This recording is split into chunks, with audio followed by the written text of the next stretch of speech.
Oh yeah, what is going down, everybody, and welcome back for the first time of 2024. We are back at you with another Am I Still on the Air? And I'm happy that you're here to join me for one of my favorite episodes that we do all year round, and that is, of course, the top 10 movies of the previous year and our top 10 most anticipated of the current year. So for the last several years, the three of us have come here and we've gone live and we've talked about what we loved and our honorable mentions and what we're really looking forward to in the new year. So we're going to do it once again. Top 10 movies of 2023 and the top 10 most anticipated of 2024. So welcome to the show once again. My name is DONMEGA. I am your host. And as always, I am joined by the Peeps and the Frigginz. What is going down, guys?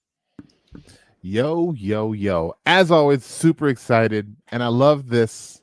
I look forward to this so much because I could always expect DX has a lot of mainstream in there with a couple stuff that is a little shocking. Frigginz has stuff that no one's heard of. That is always shocking, and DX and I always gotta get the fuck out of here moment. Fuck out of here. I have crap that's full of like kid stuff that everybody says get the fuck out of here. He's got the kid movies on lock. Sure so does. definitely been looking forward to it. I don't think you guys understand like all year long how much I'm like looking forward to getting a get the fuck out of here. Like I'm like, which one is it going to be this year? Which is it going to be? Yeah. What movie is going to trigger that response? Exactly. Yeah. But also, welcome to the show, guys. Very excited to finally do it. Thanks for everyone being patient. I know it's the end of January. We should have done this thing a couple of weeks ago, but as we say, life gets in the way. And so, we tried to make sure we did it before January was up, before we're too deep into 2024. Because right now, I think The Beekeeper is probably the best movie of this year that we got going. So probably, as we rock into the new year, but man, excited. So what we'll do here is we will kind of go round table and we will start with some honorable mentions. So we're going to go back to last year. 2023 is in the books. We're going to talk honorable mentions. What were the movies that didn't quite make the top 10, but there were movies that kind of stood out that we really, really enjoyed. And, we'd just talk about what kind of almost edged their way in there. And then, of course, we'll move into our top 10 of that year and let each of us kind of go around. And then once we're done with 2023, we will look ahead to 2024 and we'll do it all over again for what we're anticipating. Because you never know, man. We look back at these lists sometimes and we're like, man, I was so anticipating that movie and now it's not even in my top 20 of the year. Like looking back on it, we've definitely had some highs and lows there. So, but as always, they don't even come out. Yeah, exactly. They were still waiting for that Gambit movie. That's right. Maybe we'll get Channing this year in a little Marvel movie. So we'll see. We'll see. Fingers crossed. As always, these lists are very subjective. Like Peeps kind of set up, right? Like he sees a lot of kid movies, he's got a lot of kids, he's got to go to the kid movies and he enjoys them, right?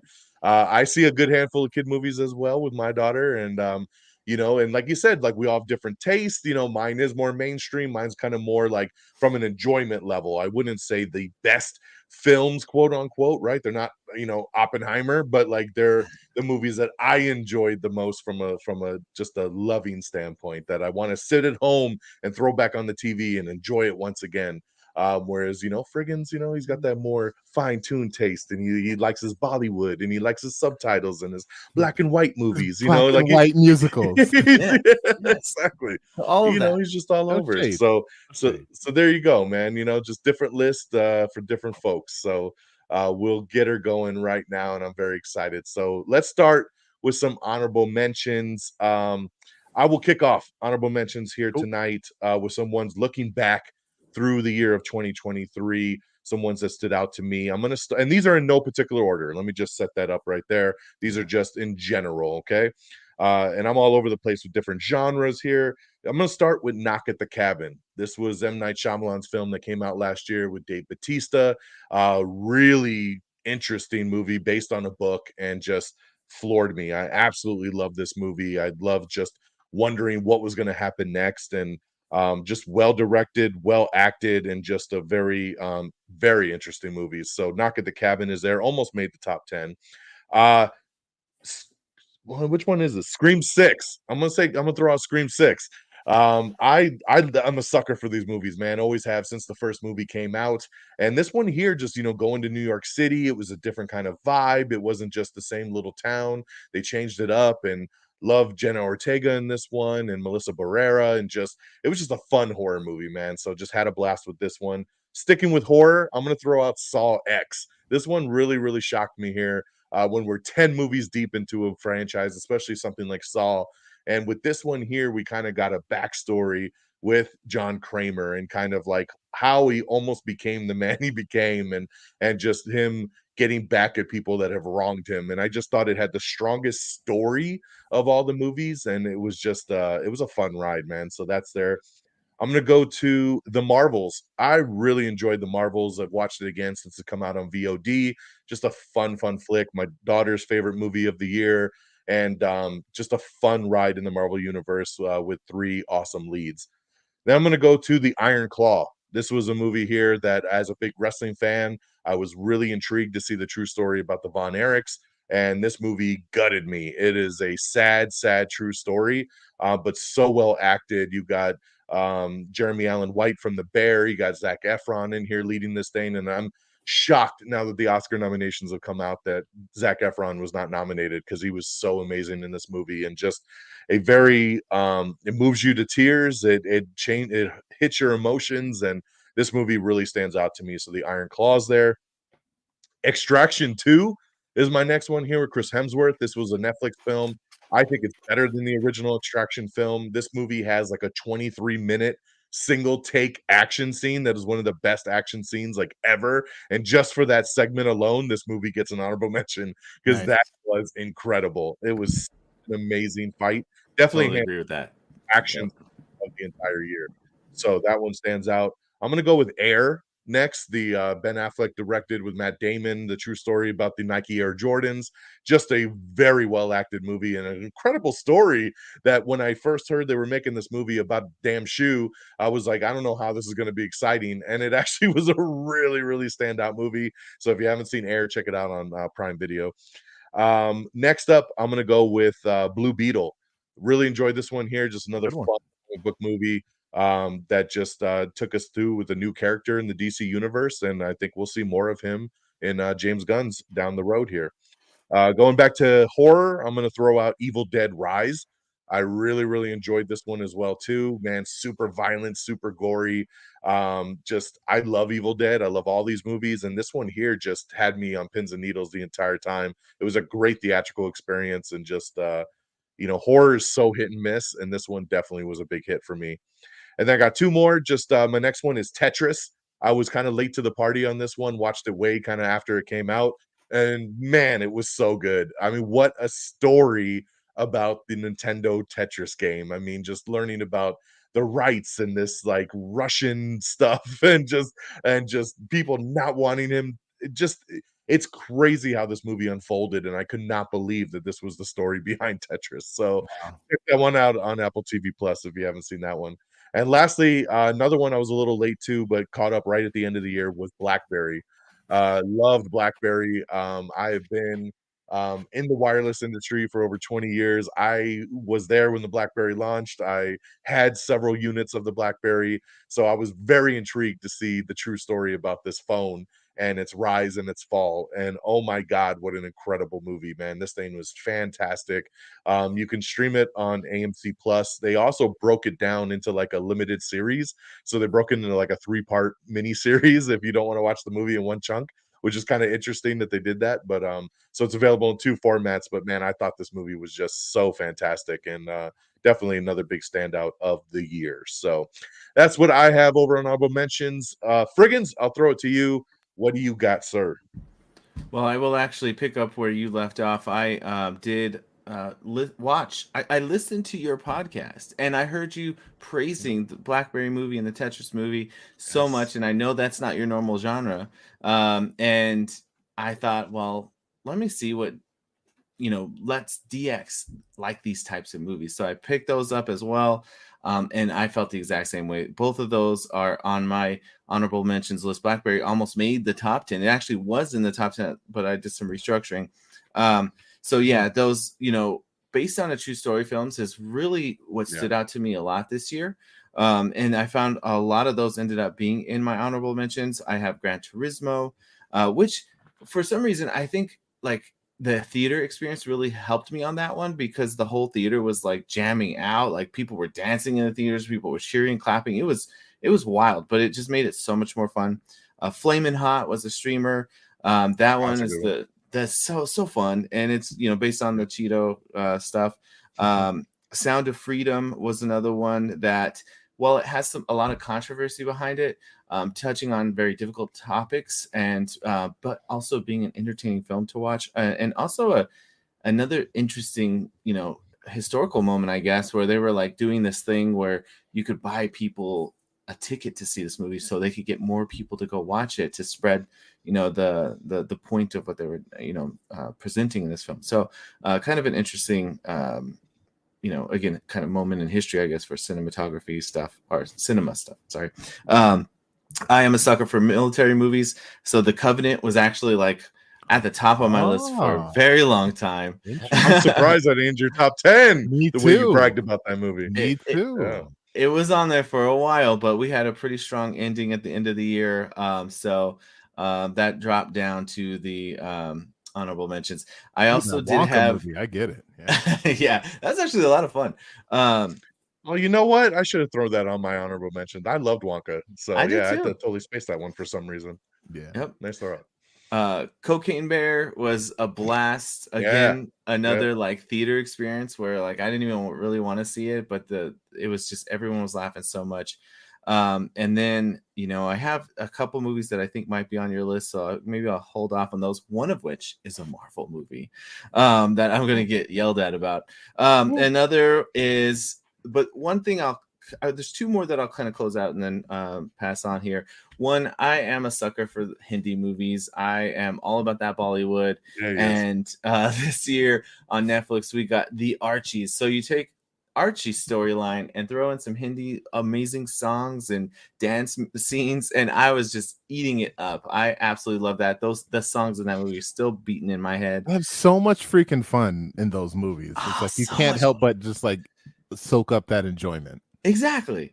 And then I also this isn't Archie and Veronica, right? Like just saying Riverdale, like Archie. Yeah, no, it's Archie. Is it really? Veronica, it's Betty. It's all Betty, Veronica. Yep, what? Yep. It's Okay, amazing. okay. It's really good, and I like that it's like historically set in like an older time frame. So it just captured everything, and it's a feel good movie. Like I was smiling the whole time, and it ends and just was in a better mood.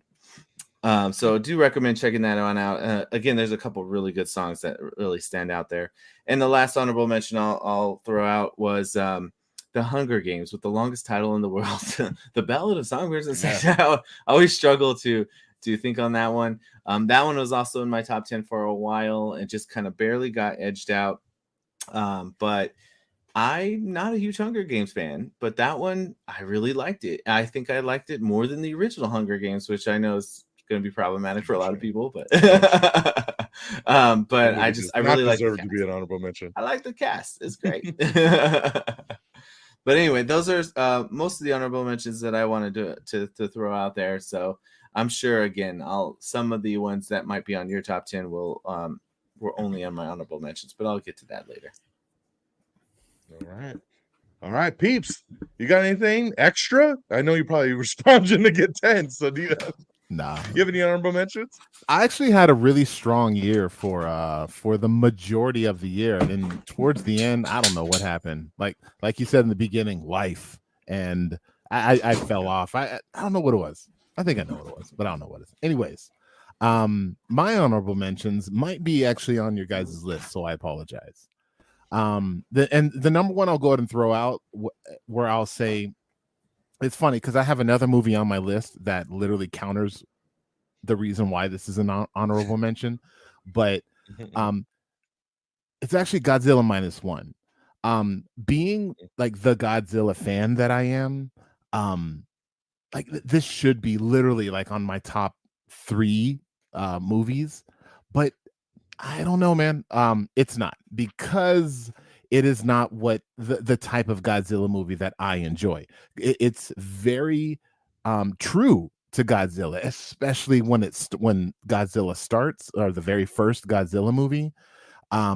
And it is a phenomenal movie on many aspects, like very high rating also that I gave this movie.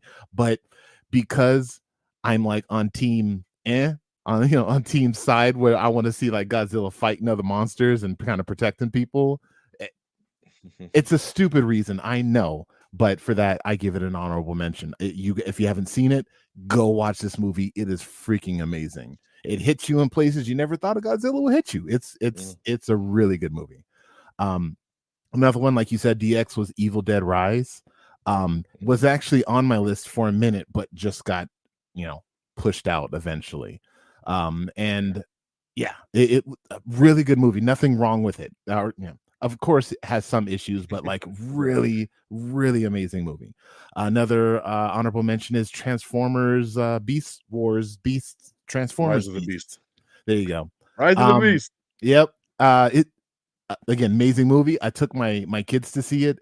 They had moments where they're like, "Oh my god," and they're excited, and their excitement's getting me excited because I knew that part was going to happen, and we're just like high-fiving it. It was a blast watching it with you guys, and then watching it again with my kids. It was such a good time. I had that on my honorable mentions as well. I thought it was going to be on your final list, so that's why I didn't bring it up.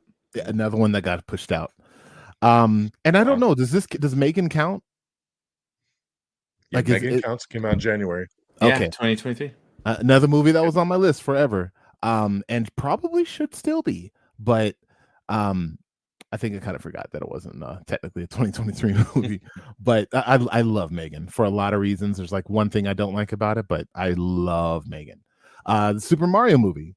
Another movie that I took my kids to. We had a blast. We laugh about. We still quote not just the song that everybody sings, and I'm not going to get it in everybody's head right now, but there's a lot of funny parts in that movie. And yeah, it was a good time.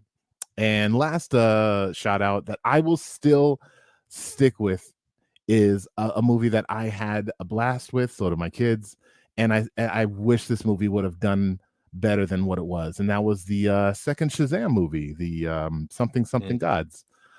Yes, had issues, but like overall had a great time. Had the one scene that just still, like, I'm just thinking about it, and it's so freaking stupid and funny, and I loved it. So I don't know, like, honorable mention for me for that Shazam movie. But yeah, outside of that, yeah, this year, man, I don't know about you guys, but like of my anticipated movies that I had for 2023, I have like 3 movies that actually made it onto my overall list from that anticipation. I had a lot of disappointments this year. So it was a little rough for me, and there's other movies that I've been wanting to see that I haven't, like Gran Turismo, oh gosh, like Joyride. I didn't see Missing or Scream, so a handful of movies I really wanted to see that wasn't able to, but it is what it is. So you got me thinking, and I looked it up, and I actually also had 3 of the most anticipated is all that made it on my final list. So interesting. Wow. Yeah. Oh, you're gonna make me have to go back. I can read them off to you whenever you want. Let's see. Most anticipated. Yeah. No. Yeah. I don't want to give it away, but yeah, you don't want to give it away. We good. Yeah, it's a good split there. Interesting. Okay.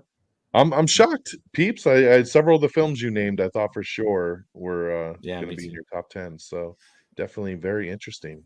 Yeah. All right, guys, that's honorable mentions. Let's get into the meat here. The top 10 of 2023. Once again, subjective, right? So you guys remember that. Way about it. You guys remember that. You're always telling me how crazy I am. Yeah. Well, sometimes, they deserve sometimes. Sometimes it's just a part of the gig, All right, let's get into it. So we'll stay in the same rotation here. I'll get us going here with some popular films. The films that, just like I said, from an enjoyment level, really like, and once again, I'm going to preface because I don't want anybody twisting it that it's like, man, that's not how you gonna like that over that. And it's like, again, it's from an enjoyment level, man. Whether I laughed, I cried, I cheered, I applauded, just how I felt about it from a fun factor. That's why I go to the movies, to have a great time. Obviously, there's a difference there between, what I kind of consider, a top to me at the end of the year is the movies that stuck with me really in my head that I had a fun time with, not just, the movies that were 90% or higher on Rotten Tomatoes. So I'm gonna start things off with one that I wish would have done better because I laughed my ass off. And this was one of the best comedies I have seen in years, and it deserved more love, and that is Strays. Strays was amazing. And this one here was the movie with the little dogs, and they talked and they were vulgar and they were perverted, and it was amazing. Will Ferrell, Jamie Foxx. Oh man, this is streaming now on Peacock, man. If you haven't seen it yet, get on it. This movie had me in tears. It is one of the funniest movies I've seen in years, hands down the funniest movie of 2023. And it, petered out kind of at the box office, and it's unfortunate because they went for it here. Like a lot of comedies lately try to stay very PG. They try to stay away from being politically incorrect. Strays did not, and I appreciated that. And that comes in at number 10 for me. Coming in number 9, I'm going to go with Creed 3. Absolutely love the Creed franchise. Michael B. Jordan, this one here, he who shall not be named. Can we talk about him anymore? I King, think we so. can. Jonathan Majors in here. Yeah. It's unfortunate, but he was amazing in this movie, man. Just, two, I love the story with this one. Best friends growing up, falling out, getting back together, and then one wanting what the other one had. And this movie was badass. And I love this franchise. I love this movie. And looking back at the year, this is one of the ones that just stood out for me. So Creed 3 coming in number 9. Number 8, I'm going to roll with Barbie. I was very shocked with this movie here, and ended up having a blast with this film. Margot Robbie, Ryan Gosling as Ken. Ryan just killing me in this movie. Just so good. Wonderfully directed. I could take out the Will Ferrell shit. Like, I think that's kind of where the movie goes a little sideways. But overall, the movie is hilarious from start to finish and has just a great message, and all the side characters are great, and all the cameos are amazing, and the songs, and just this movie deserved everything it got this year, and it was a really, really great film. So Barbie slides in at number 8. Coming in number 7, me typically, I don't put the cartoons in here, but looking back at the year, I couldn't hold it out. I'm gonna go with Spider-Man Across the Spider-Verse. This one here almost went with the honorable mention on it just because of it being a cartoon, but I'm gonna give it its due this year, guys. I'm gonna give it its due. It made the top 10. I couldn't go much higher because, again, it is just an animated movie. I'm sorry. That means a lot, Don. It does. Baby steps. It Baby does. Honestly, steps. that's Baby big steps. for you. That's big for you. Yeah. This is a great movie. I mean, there's no doubt on what it is. I love this film. I bought it the day it came out. It's in the collection. I can't wait for the third one. This one here, just a wonderfully crafted movie, beautifully animated, and just deserves to be in the top 10. So that's at number 7. Some of you gonna laugh at this one here, but hey, man, again, I'm a sucker for these films. So coming in at number 6, it's Fast X, baby, because we family and we gonna ride till we die. So get ready. This movie was fucking awesome. I love this film. Jason Momoa steals the show. He does. He did steal the show. Dante. He was a great villain. We had some great action. Sure. Alan Richson pops up in this one. Brie Larson. They got some great people added to the cast here. It ends on a cliffhanger. I'm pissed that I don't have the second one already. And you know what, man? Like I said, I've been with this franchise since day one. As crazy as it gets, as stupid as it gets, and as over the top as it gets, I will ride with it till the wheels fall off. Yes, I know it. We all know it. It's the inside joke. But man, these movies are fun, and I fucking love it. Guilty pleasure. Sue me. I'm gonna do it. So I'm honestly surprised that it wasn't higher. No joke. Yeah. Wow. Hey, man, Wow. coming in at number 5, this is Transformers: Rise of the Beast, baby. So, Right. Peeps talked about it earlier. I mean, what a fun time. I took my daughter to see this one. It was the same thing. She was kind of like, I don't know if I'm gonna want to watch this, and she hadn't seen any of the other Transformers. Oh, she saw Bumblebee, but she was little when Bumblebee came out. So, this was kind of a fresh reintroduction to Transformers, and she absolutely loved this movie, which made me even more stoked on it. And just it was hilarious, man. Pete Davidson was just killing me with the Mirage. one-liners. The action was incredible. I loved just the way that they did this one. It was such a nice blend of kind of what they did with Bumblebee, but then also kind of the Michael Bay, and just kind of gave us a nice little mix, because I felt as great as Bumblebee was, we always talked about how it was a little kiddie, like it was very ET-ish of the Transformers, like to kind of Yeah. appeal to the littler kids, and then Michael Bay ones were kind of adult. So this one was a perfect blend of kind of the two sides to kind of give us something unique. And we got that GI Joe tease at the end, and I'm hoping Heck it pays off yeah. down the road. So yeah, Transformers: Rise of the Beast at number 5. Coming in number 4 for me is The Flash. I had a blast with this movie. I absolutely loved The Flash. It was hilarious. It made me cry. I mean, just like the stuff with him and his mother. I mean, I lost my mom like 6 years ago, so seeing him have to That get her was back and then let her go again, it hit me hard. Obviously, having Michael Keaton back as Batman, I mean, just so nostalgic. Amazing. Getting that fair. back, I mean, that's the Batman we grew up on, and It's and fair. having him in this, and with the multiverse, and just getting to say goodbye to Ben Affleck's Batman, and just they did so many different things. Um, yeah, there's different things that I wish they would have tweaked, or they would have added or took out. But overall, I had a blast with this film. I saw it a couple times in theater. I bought it when it came out, watched it again at home. It's just a really fun movie, man, and I had a blast with it. So The Flash comes in at number 4. Coming in number 3, I'm gonna go with Mission Impossible: Dead Reckoning. Nice. I love the Mission Impossible franchise, and this one is no different. Ethan Hunt back again, and crazy stuff. Haley Atwell joining the cast on this one, and boy, did Great my heart addition. flutter along the road of having Haley Atwell in this one. Every time she's on screen, I'm just like, I don't even know what was going on in the scene. But she this movie, just the action again, incredible. They know how to make these movies that continue to just get better and better and better. And I saw this one a couple times in the theater. This was definitely one that had replay value. It just hit Paramount Plus a couple days ago. So if you haven't seen it yet, you can check it out now streaming. But man, I love this. I can't wait for part 2, which I know is not going to be called Dead Reckoning Part 2 anymore, but it's gonna, in essence, this still kind of was a cliffhanger ending. So I can't wait to see where it takes us. Unfortunately, it got pushed due to the strike, so it won't be out this year. It'll be 2025, but bet your ass it'll be on that anticipated list for sure. Coming in at number 2, John Wick Chapter 4. Absolutely loved this movie. So this movie was badass. It was almost 3 hours long, and man, it flew by. The action just doesn't let up. I think Keanu Reeves is still falling down those stairs Yeah, uh, right now. uh, from that movie. I think he's gotten up a couple times, and he's still rolling down those stairs.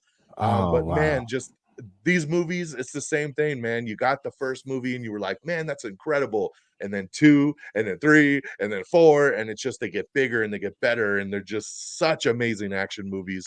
And yeah, there was no doubt that this was going to be in that top 10, man. So absolutely loved John Wick, baby. I'm gonna Chapter 4 piss at you number off real 2. quick because Oh I just god. wanted to say I totally forgot that movie came out this year. Oh, Fred. Wow. I know. I'm sorry, John. Sorry, Interesting. John Wick.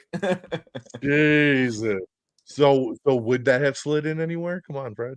No, no, no. It's not even. No, not even an honorable mention? not even the top 20. Yeah, Interesting. yeah. You fucking crazy. That movie's so good. How many black and white movies did you watch? Yeah. He's like, it's no Archie. Yeah, seriously. Jesus Christ. All right. And coming in at number 1, it is Guardians of the Galaxy Volume 3. I think there was no doubt here. I didn't think anything was going to overtake this one here. I love the Guardians movies, love the MCU. This, of course, was the last one James Gunn was doing. This was kind of a goodbye to the group as we knew it. We knew, Zoe Saldana was going away, and Dave Bautista was going away, and it was like, how are they going to wrap this up, and what kind of story are we going to get? we thought people were going to die in this movie, and not only did no one die, they still managed to make us all bawl at the end of this film as they said their goodbyes. And this is a movie, man, that is just has an incredible story, incredible villain, incredible action. I still think that hallway scene with the No Sleep Till Brooklyn of them fighting down that shaft just with the team in slow-mo and everything is just one of the best comic book scenes of all time. Absolutely love it. This was an amazing goodbye, and hopefully we see these characters again in some other iteration. But man, what an incredible movie. I think I saw this 3 times in the theater when it was out. Bought it, of course, with a collection when it came out on VOD, and man, just blew me away. So it was an easy slot in at that number 1 spot, and then everything else kind of built in around it. So to recap, number 10, Strays, number 9, Creed 3, number 8, Barbie, number 7, Spider-Man Across the Spider-Verse, number 6, Fast X, number 5, Transformers Rise of the Beast, number 4, The Flash, number 3, Mission Impossible Dead Reckoning, number 2, John Wick Chapter 4, and number 1, Guardians of the Galaxy Volume 3. So there you go, man. We'll pass on over to you, Frigginz. What you got? All right, man. Well, great list. I don't have Guardians of the Galaxy in my top 10. I'm going to throw that out here right now. That was one that I was holding off on for honorable mention. It is a great movie. I mean, it really is. But like you mentioned with the biggest Iron Guardians fan right there. I This know, guy don't even got the movie in his top Guardians 10. 1 is like my second favorite movie all time. But yeah, it was just a little too sad. But that's not what we're here You for. sound like my daughter. That's literally what my son She's said. like, That's funny. yeah. My daughter's like, heartbreak does not feel good in a place like this. Exactly. Yeah, So she's like, it's too sad. Fast forward through all these parts. yeah, exactly. Come on. Well, but we're here for my top 10, and I'm going to start. My number 10 is actually another sci-fi. It cost way less than The Flash and way less than Guardians of the Galaxy, and somehow managed to have some of the best CGI throughout the year, and that movie is The Creator. I am all about a sci-fi world. I'm like in this like super sci-fi cyberpunk kind of vibe right now anyway, and it just had like everything that I was wanting. I really, really liked the story, the action, and the world. Like this is like this could be a franchise for me, and seeing other stories being told in this universe would be really, really fun. So, really, I mean, what else to say about it? Guardians, bro. Yeah, I actually would say overall, and The Creator's not perfect either. Like, don't get me wrong. Like when we walked out, like I had complaints. I was like, well, this didn't make sense, and they didn't even touch on this. But it was the whole experience of it was much, much better. Now let's get a little into some of those, Oscar-y type of movies, because for my number 9, I have a movie called Past Lives. I knew nothing about this movie. I saw a trailer for it randomly in some other movie, and I thought, that looks like something I'll go see. But no one would go watch it with me, and I had to go in the theater. So I'm sitting here in the theater by myself watching this movie, and it was a wonderful experience. If you haven't seen, watch the trailer. It's a really cool, I want to say romantic story, but it's not really. It's a very real life story about romance over long distances and many years passing, former romance, and how that interrupts with new romance or relationships rather. And it's just really, really good. It also has a lot of cool cinematography, amazing scenes that just sit there with, background noise of birds chirping or whatever. And you just kind of get to linger there for a moment. It was gorgeous, gorgeous, gorgeous film. Number 8 for me is The Holdovers. This is a Paul Giamatti film and a very almost like closed room situation. There's the school and all the students leave except for the troublemaker ones, and they're stuck with Paul Giamatti and this lady that is the lunch lady. And you kind of almost really get those 3 characters interacting for the majority of the film just with the 3 of them. And my experience with this was very interesting because it's a Christmas movie. I saw it during Christmas. It came out on Peacock, so I don't have Peacock. And I like rushed over to my parents' house and I'm like, can we watch this movie? And knowing that my dad like typically hates these kinds of movies, and they're like, sure. So he put this movie on, have hot chocolate in Christmas, watching it. That takes place during Christmas. And it was just like a really cool family experience. And I don't know, I think it also made me like the movie a little more. Well, then that will take us to number 7, where I will say I get a little back into the realm of just, crazy, stupid, silly action. And that we go diving into Dungeons and Dragons. Now, I am a Dungeons and Dragons nerd. It's probably one of the most obvious ones that's going to be on my list. But the trailer did not sell me at all. When the trailer came out, I was like, this movie is going to be terrible. And kind of what you're saying about Stray Zone, it's like I couldn't stop laughing through this movie. It was more of a comedy action for me. I really got into the characters. I thought Chris Pine's good in almost anything he does. So it was really easy to kind of fall into it. And what I love about it is it doesn't rely on D&D knowledge to be a good movie. So even someone who doesn't watch these types of or know this type of lore could still enjoy it and have fun with the movie. At least at bare minimum, I think it's still a fun time.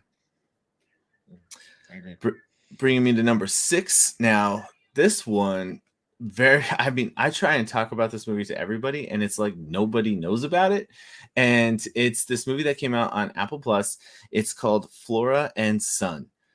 This again is more of one of those Oscar-y type movies where it deals with a smaller kind of cast and just a few people, kind of more dialogue centered. But you have a mom who's kind of a wreck, and her son who's this close to being put into juvenile prison because he keeps getting in trouble. And she gets him this guitar and wants him to kind of do something productive, and he's like, "Nah, screw you. I don't mess with guitars. I do electrical beats." And then so she signs up for a guitar class with Joseph Gordon-Levitt, and Sean is falling asleep here, but I'm telling you, it is super fun. It's and exactly what Sean showed you. I know. It's not like swipe friendly where you get something new every 5 seconds that you get from movies like those cartoon animated stuff that you like. It was great. And by the end of it, like I had like happy tears. I found myself like really enjoying like the whole watching experience, and it made me have a better appreciation for music, I think. So I would recommend it if you're into the slower type movies. My number 5 was on Sean's honorable mention, and that is Godzilla -1. I am the exact opposite of what Sean was saying he was, and that I am not a Godzilla person. So where he is, and that's why he didn't like it, I am not, and I think that's why I liked it. It gave me more of just this beast, this nature, this just thing that comes and interrupts everything else that was going on in these people's lives. And they were already going through a very traumatic instance and in dealing with the after effects of World War II. So it was, what I liked about it was the people's interactions and the stories and what they were going through, and kind of seeing them, especially the main character, kind of progressing through his life, and then how they deal with this force of nature coming in and just wreaking havoc. The guy that says Guardians of the Galaxy is too sad to enjoy says that Godzilla -1 is better than Guardians of the Galaxy. Absolutely. I thought so. It was, and it has I felt it had a good ending. So he's turning into a Godzilla. Makes perfect sense. Yeah, it's awesome. But that was my number 5. Now, my top 4 is where I really, really struggled, because my number 4 could easily be my number 2. My number 2 could easily be my number 4. Those I flip-flopped back and forth a lot. But at the end of the day, I put American Fiction at number 4. This one is up for Oscars, and Jeffrey Wright better win like everything that he can, because this was an absolutely phenomenal film. I was engaged the whole time, and it has everything. It's got drama, it's got sadness, it's got happiness, it's got comedy. Robots? Okay, it doesn't have everything. I didn't even think I'd put this movie on until this list this year. Because it didn't go wide until January. Doesn't matter. It was very, very limited for December. I don't care. That shit was in like 3 theaters last year. Fucking come on. And that's the problem with like the Oscars. I hate that the Oscars come out in January because that happens. And it's so hard to get to watch these movies. And, where does it fall? Does it truly fall in the 23? Does it truly fall in the 24? And trying to figure that out. And so, if you're lucky enough to have been able to get a theater to watch it, then great. But right now it is playing in theaters, and I would highly recommend people see it because, again, it's got a little bit of everything except for robots and zombies and monsters. And no, there wasn't ninjas.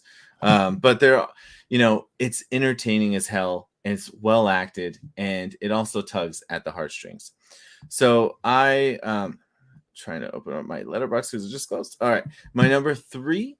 We're going into animation world, and DX again. I know it's not your jam, but let me throw out Teenage Mutant Ninja Turtles: Mutant Mayhem. I didn't expect this movie to hit me as hard as it did. I was completely shocked. I knew I was gonna like it, but like the animation style was so unique.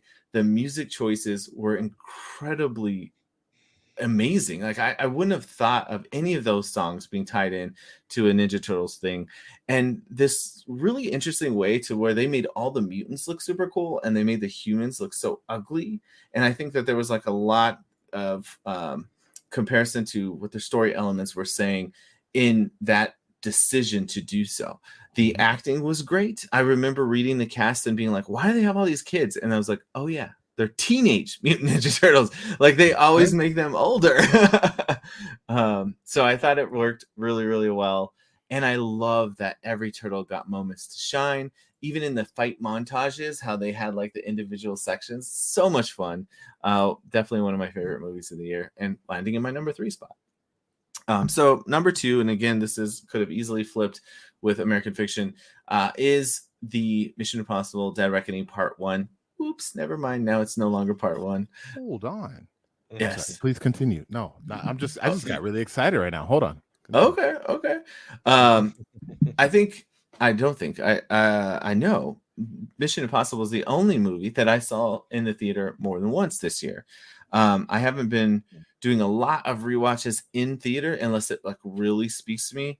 And the thing about this one and Ninja Turtles is that it tugs on those nostalgia strings, right? Like it's things that I've liked for a long period of time. The Ninja Turtles since I was a kid, Mission Impossible since I was a teenager. So this franchise just continues to get bigger and better and bigger and better as it moves along. And I just love all the crazy stunts that Tom does, and the action is great. And Haley Atwell, like you mentioned, I remember thinking, why is she not in more movies right now? She's so cool. Yes.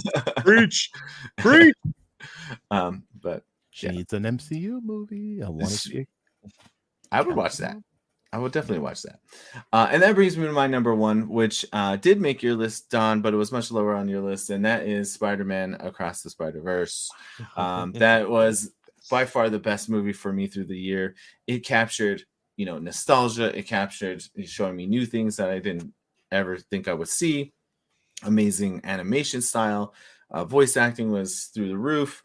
Music, again, kind of like similar things that we talked about with the Ninja Turtles, but just taking it to that next level, and quite the emotional roller coaster. You can't help but get teary-eyed. And so many of the scenes in that film, it was just beautiful. And it continues the pattern from the first one of making me feel like I am watching a piece of art, and it truly made me feel that this was artistic. So, we got our buddy Esternator in the chat. He's saying, say it louder for those in the back. And yes, Spider-Man number 1. So yes, that's my top 10. And to do like Don did, I'll do a quick little recap here.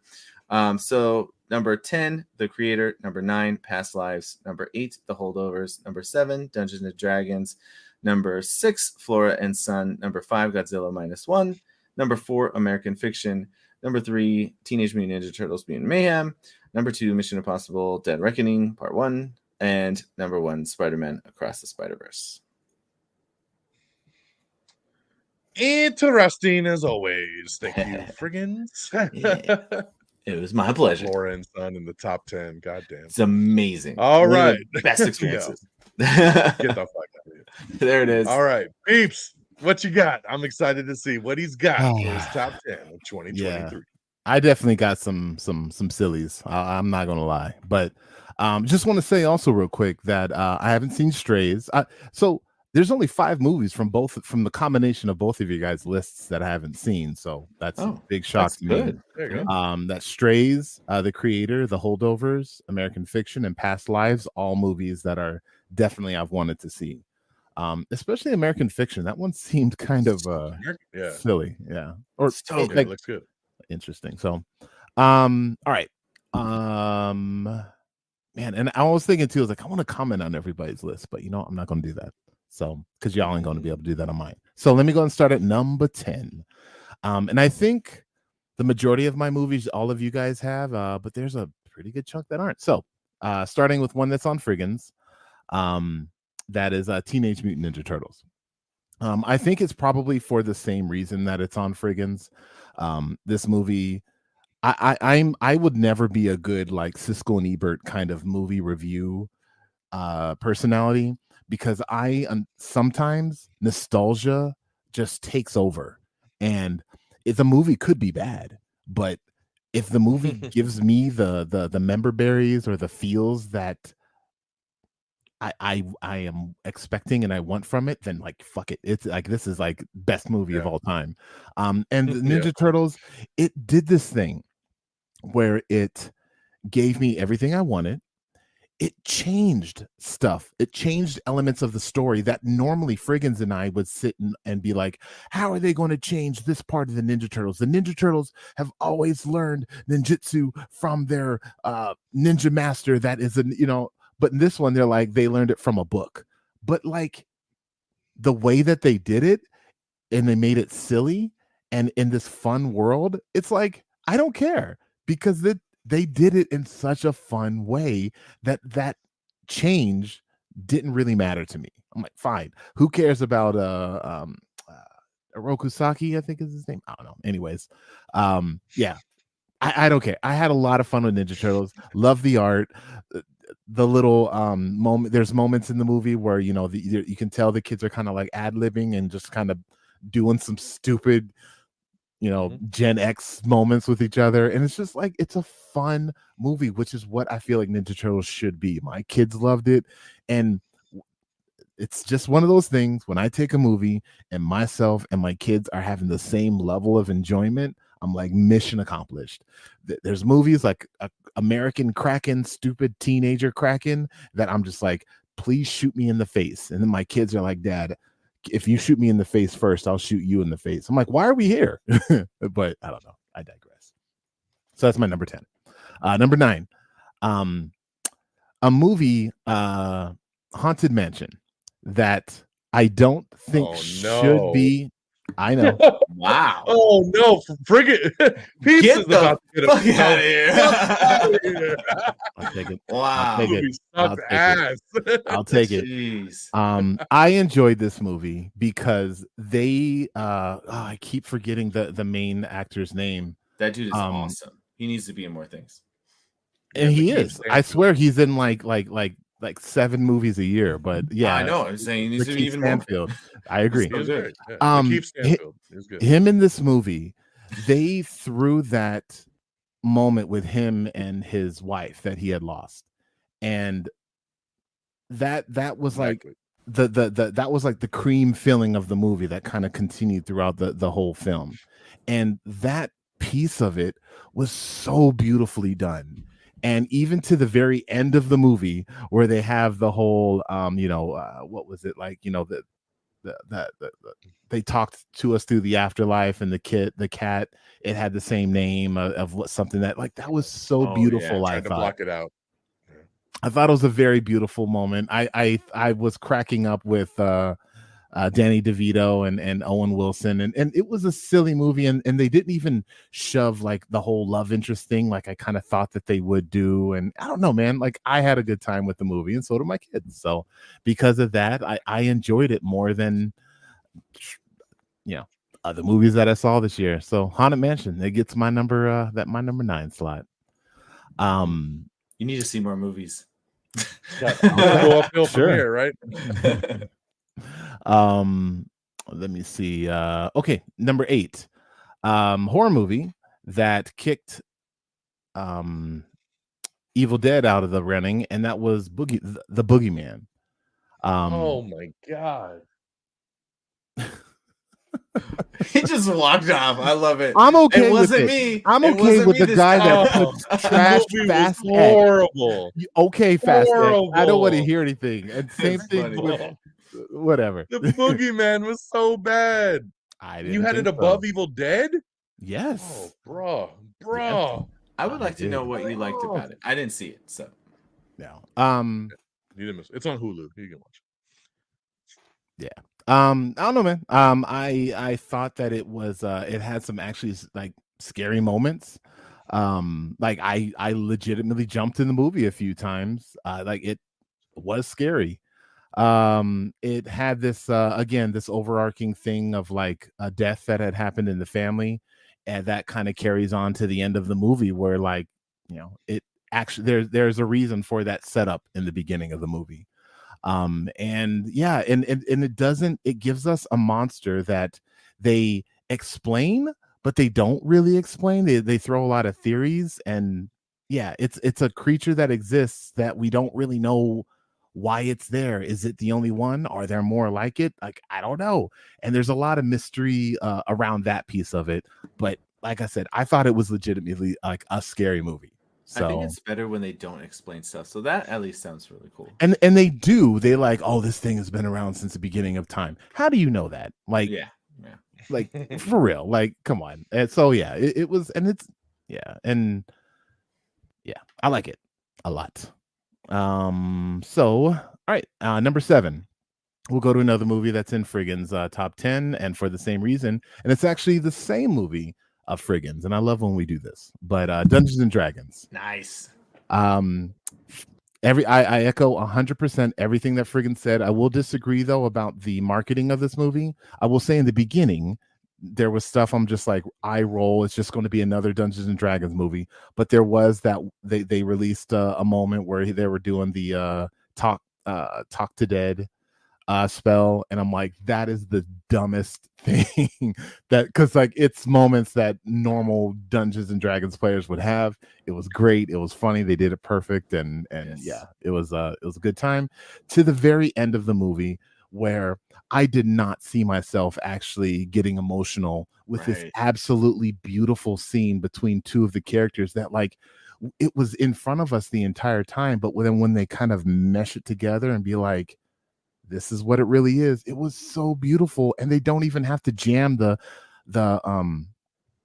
character romance in there. It's like, Yeah. they are just a family of like friends, and it was so beautiful, so well done. Nice little Easter egg with the original Dungeons and Dragons cartoon in there that got me excited. So yeah, man, real good time. Love that movie a lot, and I really hope to see more of that. I don't know if it will, but you know, yeah, I think it did Hope pretty so. well, right? No, Okay, It I did think. okay. Yeah. Yeah, it underperformed, but it wasn't like a complete bomb. A movie on my list that didn't make Friggins, and you know, don't give me shit, but the Flora and Son makes it over this movie on Friggin, so you know, whatever. But that is the 40-minute stair scene movie, John Wick 4. Ah, A Yes, series sir. that I loved the first one. I liked the second one, and I thought the third one was okay. So I wasn't super excited about watching John Wick 4, but watching it, I'm just like, what are they going to do? There's no way they can come up with new exciting fights.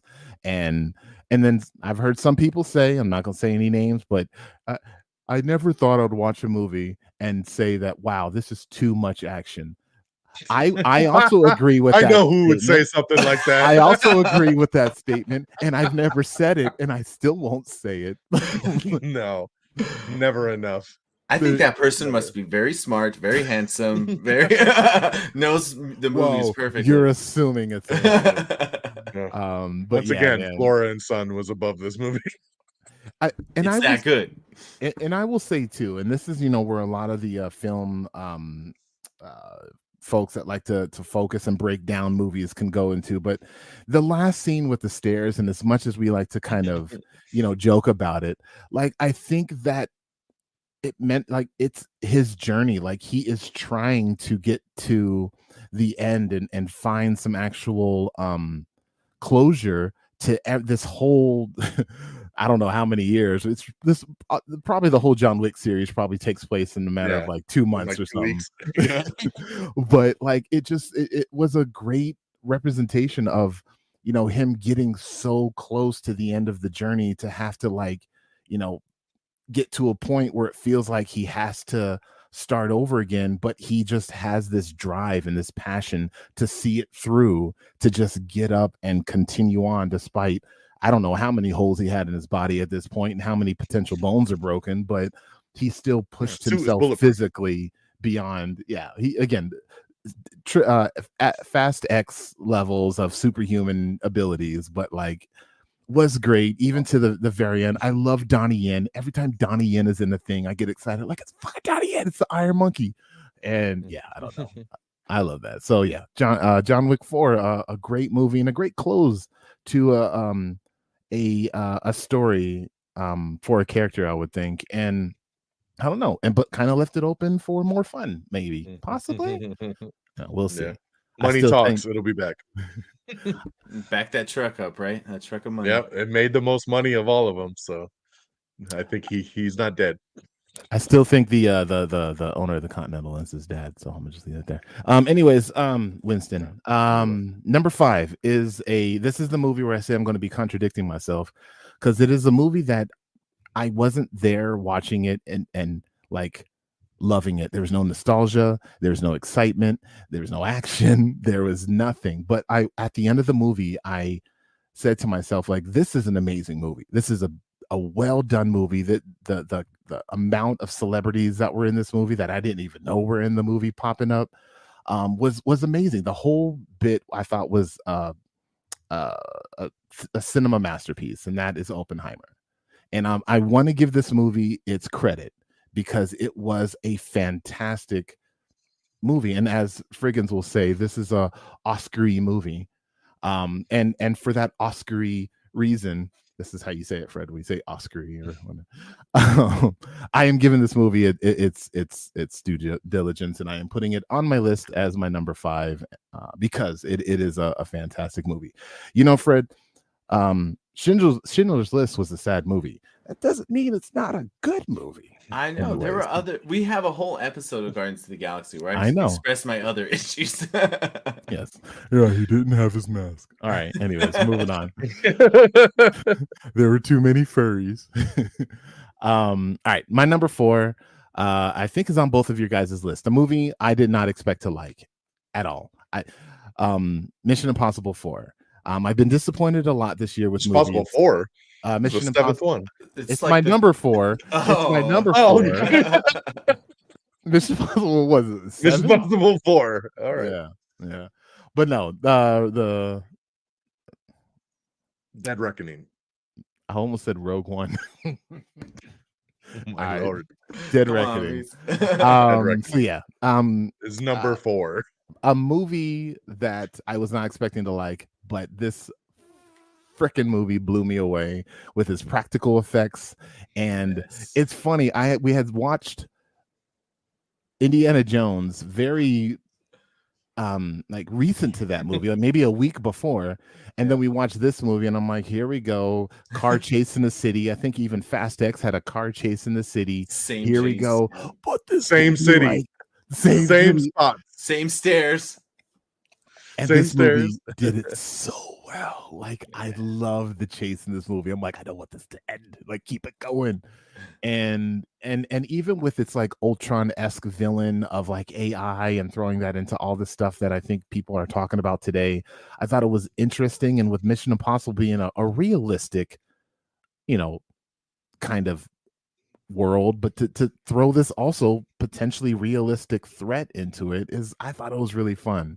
And I am very much looking forward to what comes next with it, which I did not expect. So I definitely want to give this movie its props. Mission Impossible Not 4 on my number 4 was my movie. So my number 3 was a movie that was on DX's list and not Frigginz, and that is Creed 3. Why Creed 3 is so high on my list is I was expecting this to be a pretty good movie. I really enjoyed Creed. I didn't think I was going to like Creed 1 as much as I did. I actually think I like Creed 2 more than Creed 1 for a few reasons that I've talked to Frigginz about. And it's stupid. I'm like telling Frigginz why I like this movie, and I'm getting why I like Creed 2, and I'm getting like teary, just talking about it. It was a beautiful, beautiful movie. And then this movie, I think, just takes it even further. And there's many layers and many reasons why I love this movie. I'll say, like, I love the relationship with him and his wife. It is that perfect kind of dream, I think, scenario where you see and there's a lot of flaws in it too. Like, you see, him lashing out on her. So, like, it's not perfect, but it's realistically perfect, and how she balances him and he balances her. I love their dynamic with Tessa Thompson and Michael B. Jordan. That it's so good. I loved He Who May Not Be Spoken Of, Jonathan Majors. He was a great villain, and I even love the way the movie ends, where like we hate each other. We've had so much bad blood over the past couple of months, and then it just kind of ends with this like mutual respect kind of thing. That two, I don't know. I mean, that's like a dude thing, right? Like, generally, if you have a problem with the dude, you guys, I cannot, like, my best friend for like 20 years, we met because we got in a big fight. We fought each other. And then afterwards, he had to come over and apologize. And we became best friends after that. Like, it's just what dudes do. We fight it out, and then we're like, cool. And like, I really love that moment at the end of the movie. The anime elements of Michael B. Jordan, his directorial debut, right? Isn't this like one of his first movies? Or Yeah, this is his debut. And then the moment when like the audience disappears, and it's just the two of them to show like I'm not here for them. I'm not here for the show. I'm not here for the money. I'm here for you. And it was such a good movie, dude. I love Creed 3. Anytime people go, where should I go? So you better fucking go. Like, and I pick them up and I start walking, to the video rental store to watch it on the TVs that they have there. The video rental store. We're just trying to say theater. Like, Nah. Run down to your local Blockbuster, guys. Yeah. Check it out. They'll have Pick it playing. up a copy. Cool. All right, number 2, movie that made it on both y'all lists. And I will say right now, my number 2, my number 1, they were fighting for a long time, and this is probably my hardest top 10. I think both movies should be number 1, but I can't do that. DX would yell at me. I actually asked DX, can I do this? And he said, get the fuck out of here. And I had to get away. But that my number 2, I have to give it to Spider-Man Across the Spider-Verse. As Friggin said, great animation, as you guys said, great music, as you guys. I probably watched this movie the most out of even like movies I've seen already. I've watched this movie so much this year at home, and I just will throw it on, and the kids come over. I'm like, let's get some popcorn, y'all. And it's such a fantastic movie. I'll tell you why I didn't make my number 1 when I start talking about my number 1. There was even a fun moment watching this one where Frigginz, I'm the talker in movies. I'm the one that leans over to the guy next to me like, oh, and Frigginz hated that guy before he like started going to the movies with me. But then he turned into that guy. Yes, I did. And there was a moment where Frigginz leaned over to me and said, Peeps, they're in a thing right now and they don't know it. Or he's in a thing right now and he don't know it. And I'm like, shut up. I'm like, in my head, I'm like, you don't know what you're talking about. Like, there's more green than normal. I'm like, this green? What? That doesn't mean anything. I'm thinking in my head, I'm like, yeah, sure. Yeah, whatever. And then the twist happens, and I'm like, this motherfucker got it. I was so proud. And I don't know, man. And that, again, a great moment. And to the very end of the movie, where we saw all the characters from the first movie that we really didn't get a lot in this movie, it just got me excited for what's to come in the future of it. From everything I had seen up to that point, to the journey of Miles still not accepting status quo the way that Spider-Man does, and even some of the other Peter B. Parker to be like, you know what, like, why are we doing this? Like, I think Miles might be right. And so good, such a great character, such a great movie. Number 2, Spider-Man. I can't wait for the next one. Bah. Number 1 is matches DX's, and that is the Guardians of the Galaxy. For me, as DX said, that this was an amazing send-off. And the reason why I think this goes over Spider-Man is because of I think it's hard for filmmakers to create a trilogy and for us to enjoy every movie of the trilogy. How many trilogies are always like the third one's the worst, or and it not actually finish everything. It just kind of leaves things open because they're trying to make more money going on in the future. So it's the end of the trilogy, but really is it? Like Scream 3 was the end of the trilogy, right? But yeah, I don't know. But this movie, man, was so beautiful. The special effects were fantastic. Like the High Evolutionary is just one of those villains, and I always talk about a hero is only as good as his villain. Like I hated the guy, but like I loved hating him. Like I just couldn't get enough of him. He was such a horrible, despicable character. And then when he got his at the end, yeah, like get him. I was so excited to see him get his at the end. And like DX said, I was just waiting for a death. I'm like, it's these actors aren't coming back. This is a perfect way to, leave have those characters leave the MCU and us never have to worry, question why aren't we seeing them again? And then they don't. And then they even tease us that might happen with Peter.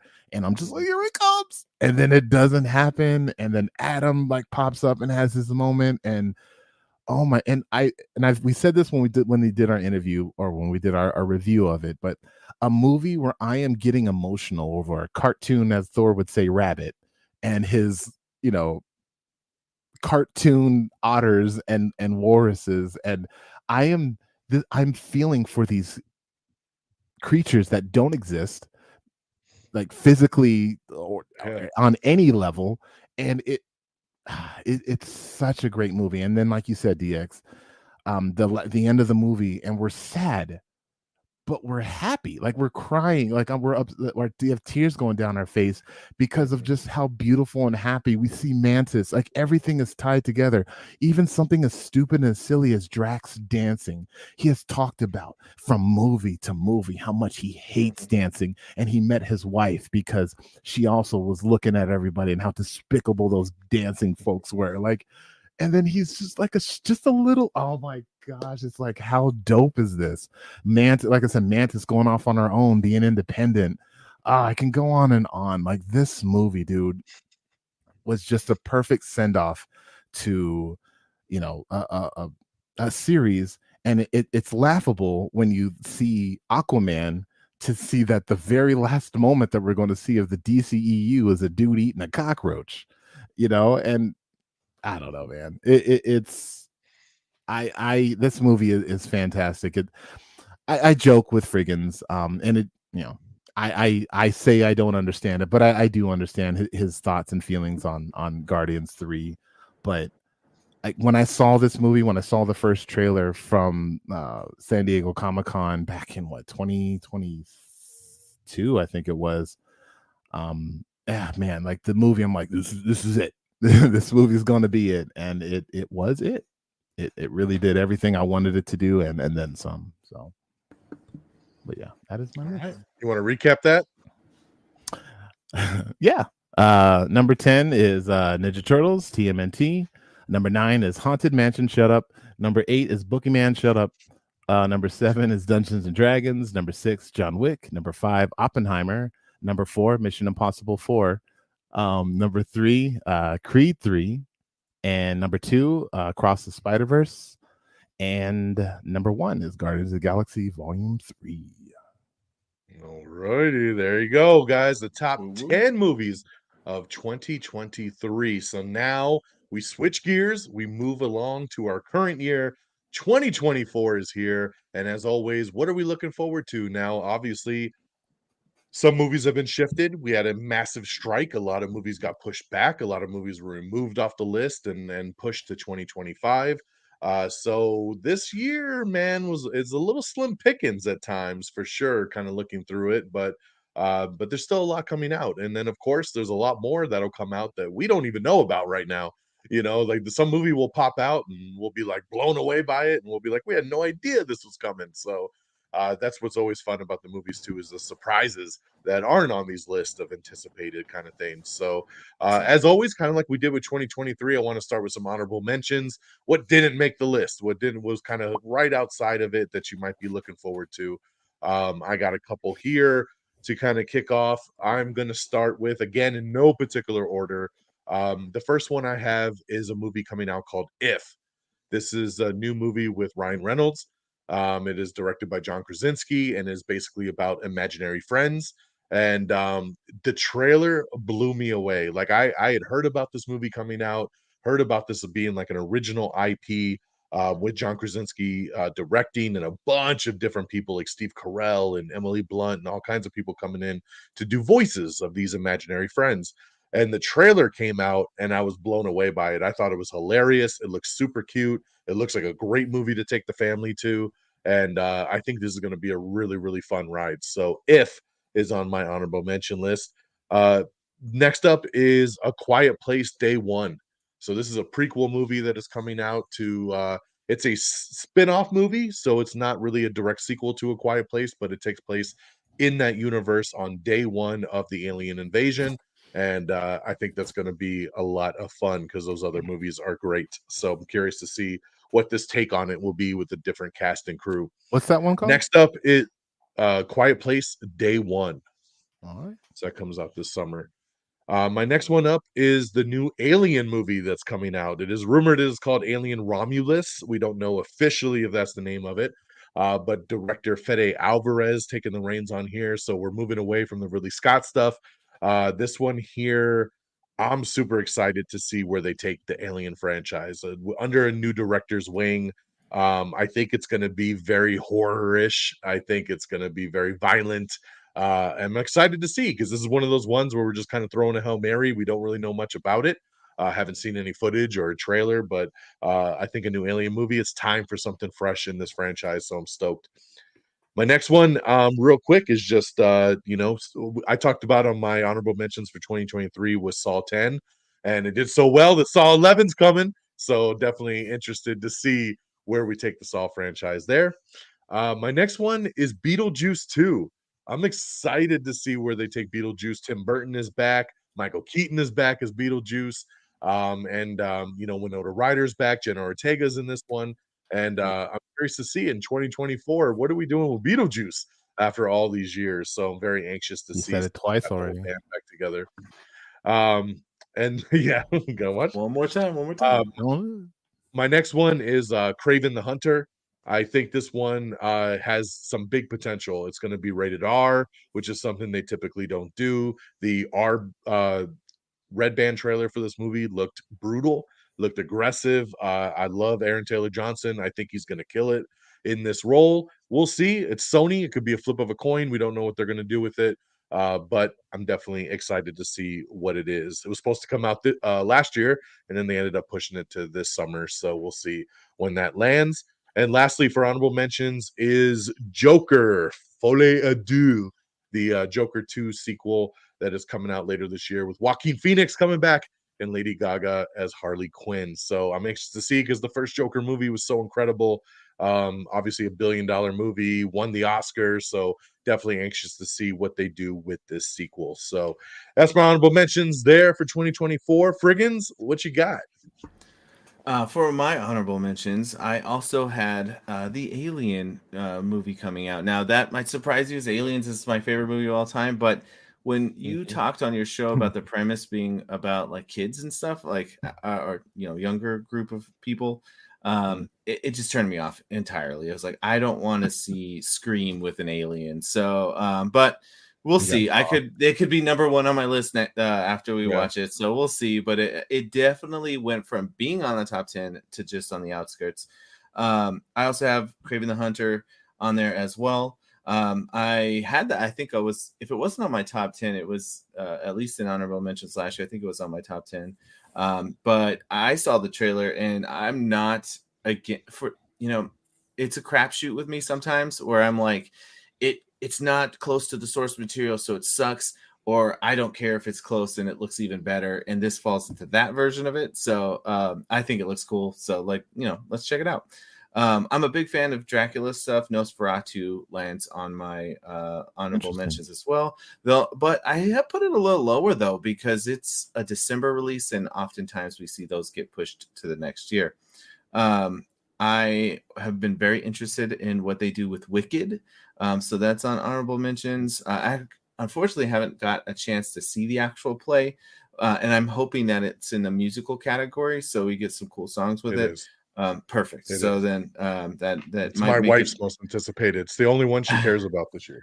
I was like, I might actually move it up my list a little bit, but I have Furiosa, Mad Max on honorable mentions.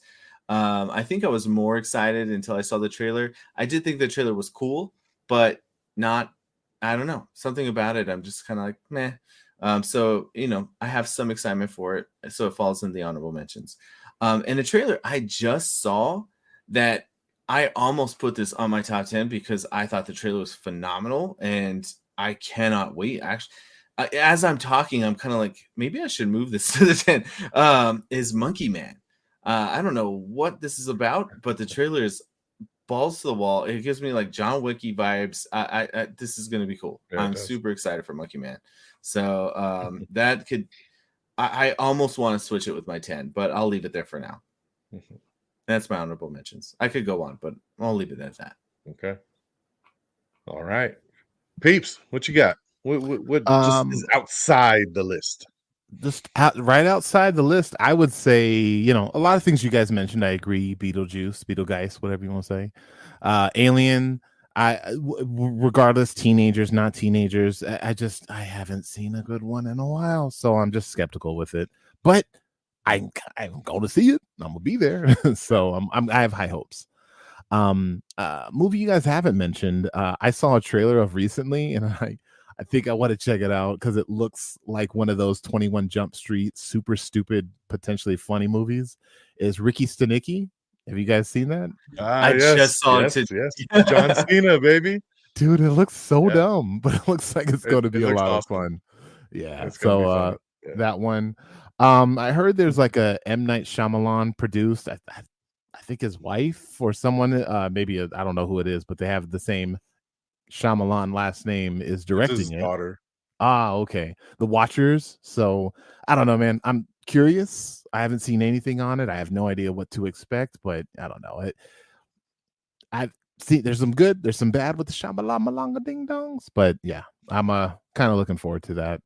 Outside of that, like nothing really else that big on my anticipated for next year. I mean, of course, some animateds like Despicable Me 4. I had a lot of fun with the last Despicable Me movie. So yeah. Tongue twister.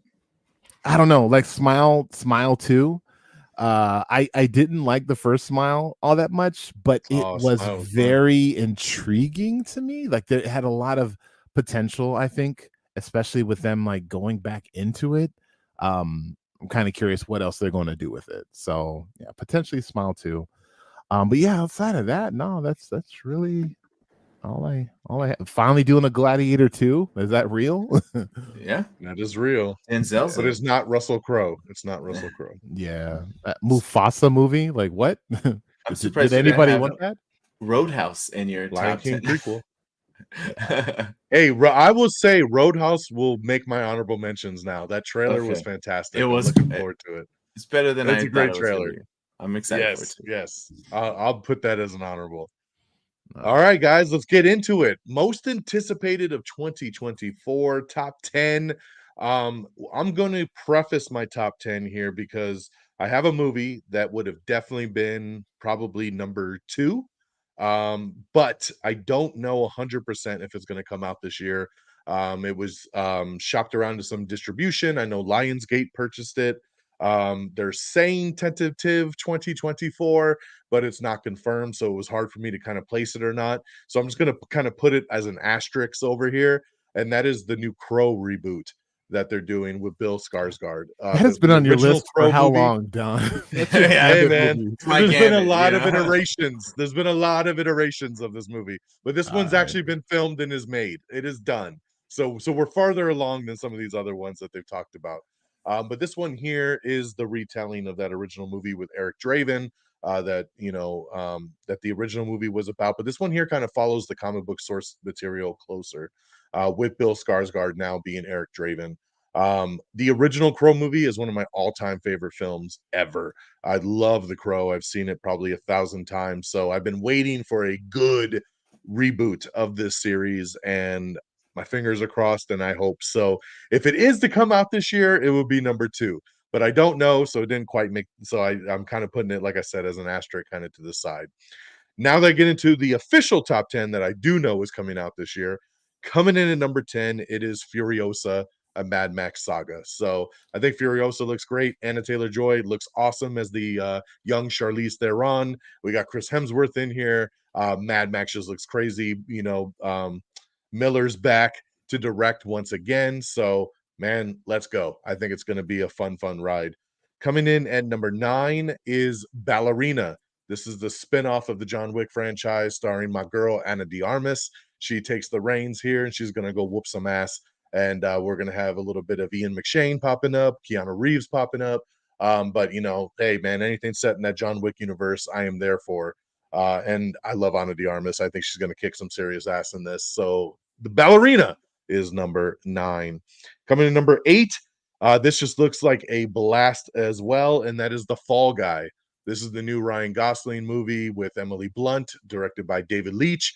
David Leitch knows his action. And the trailer to this is great. It looks really, really good. Aaron Taylor Johnson's in this as well.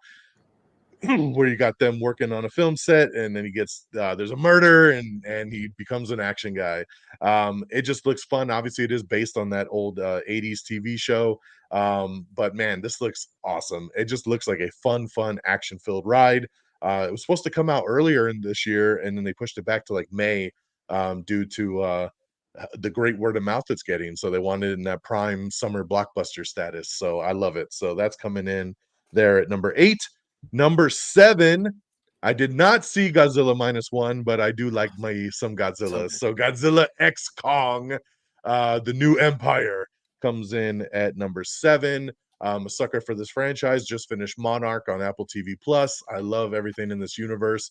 They're just fun rides, man, especially seeing the monsters battle each other like Peeps was talking about, seeing them smash, and then now they're going to team up once again, Avengers style, and kick another monkey's ass, and I'm there for it. So Godzilla X Kong coming in at number 7.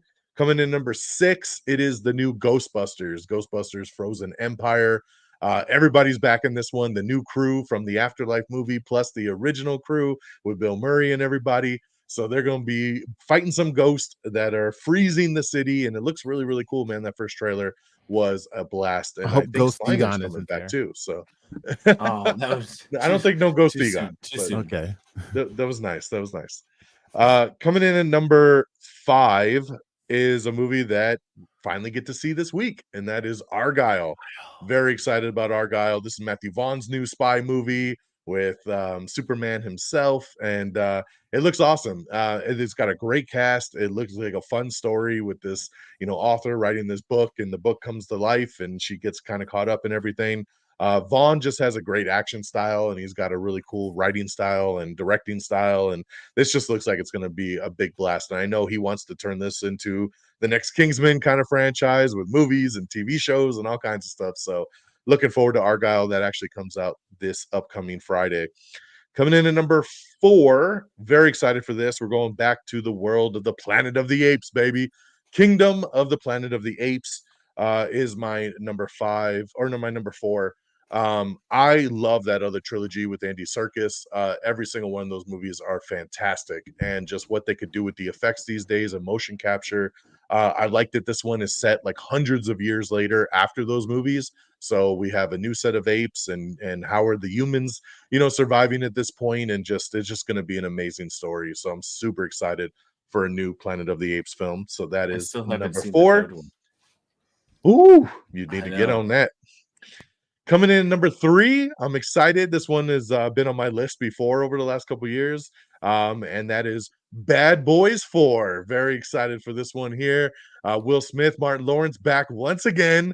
What you gonna do? We are ready for another Bad Boys. Haven't seen a trailer, haven't seen any footage for this one yet, but the last one was a ton of fun. Bad Boys for Life, which I know they wish they would have probably held off that title for this one. But we'll see what they end up officially calling this one.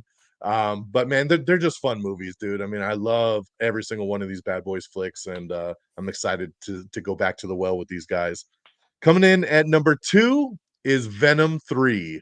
Love the Venom movies. I'm ready for Tom Hardy to return and Venom Eddie. It's going to be fun once again to be back in that world.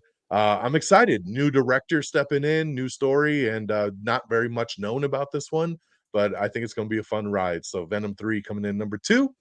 And number 1, Deadpool 3. So this is our one and only MCU film this year, which is crazy because we've gotten very accustomed to 3 to 4 movies a year.